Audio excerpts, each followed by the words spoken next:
Мы находимся в прекрасном ресторане, с прекрасными людьми, латино, красивая обстановка.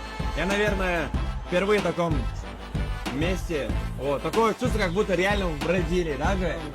Вот. Так что едой я доволен.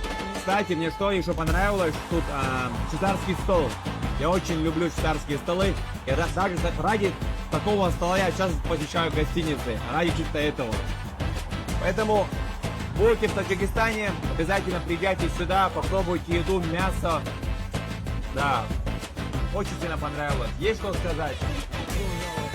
ما با زبان توجیکی بگم رستوران لاتینا که از رستوران دیدم لاتینا دوشنبه خودی у нас обязательно приходите, у нас самые сочные и самые эксклюзивные мясо у нас только приходите.